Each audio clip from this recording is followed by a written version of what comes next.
In Virgil's Georgics, the line "fugit irreparabile tempus," meaning it escapes irretrievable time, is used to articulate the hurried passage of time. This sentiment is reiterated by Ezra Pound in his transient piece In a Station of the Metro, but delves deeper into the disempowering effects this realization can have on the individual. Meanwhile, Emily Dickinson writes a stark contrast to this conceptualization of time in her poem I Heard a Fly Buzz When I Died. She aims to convey the apparent slowing of time in the final moments before death, and the importance of appreciating every passing moment. Ezra Pound's On a Station in the Metro brings to the forefront the eternal discontent of passing time and unfulfillment in one's life. It's apparent when reading On a Station in the Metro that the poem's themes are reminiscent of works like Remember by Christina Rossetti that also take on a bleak transitive tone. This is evoked by the incorporation of the metaphor in the phrase the apparition of these faces, in which the noun apparition has clear connotations to death and the afterlife. This is further reinforced using morose adjectives like wet and black that create prophetic fallacy, shaping the mood into something more despondent. The aim of this is to show an indisposition to the passing of time. Time is related to these feelings through the constant imagery of time running out, such as the concrete noun station, having associations with running late, a fast-moving crowd that is constantly coming and going. This is evident symbolism of time fleeting by, and the structure of the poem being one compound sentence also elaborates on this feeling of time being too short. Disempowerment is caused by time racing by, but also through means of belittling a person or people. Pound achieves this effect through the metaphor of a wet black bough, a bough being a base of or root of a large tree. This makes the reader feel encompassed by the metro as it creates an image of being towered above or overwhelmed by something larger than a human.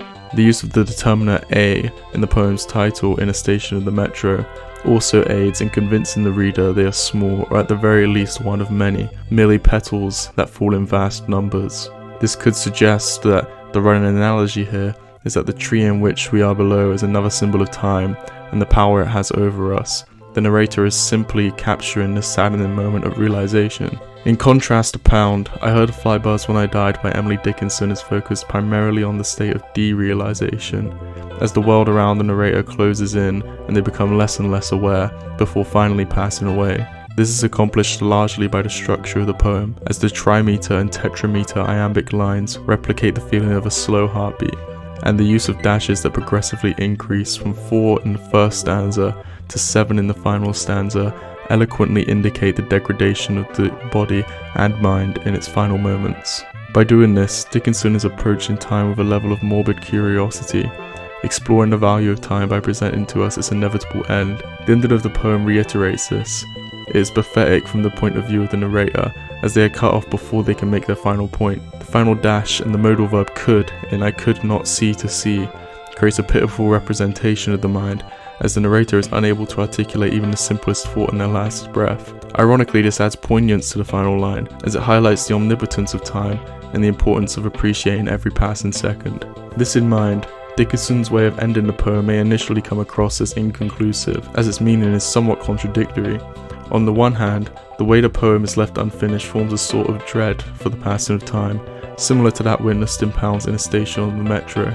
But fittingly, the last word, the verb to see, still rhymes with the prior lines, ending in me. This could imply that while time and what comes at the end of time is a mystery, there is comfort in knowing that this question around the purpose of time is universally unanswered. This confusing and indecipherable idea is proposed further using the adjectives uncertain and stumbling in regards to the fly in the room, replicating the feeling of apprehensiveness to the end of life. Furthermore, the metaphor, when the kin be witnessed in the room, compares the narrator to royalty, the focus of attention for the eyes around them. This awards salience to the confusion and mystery of time. It captures the concentration of every person in the room as they watch the narrator pass over into the unknown.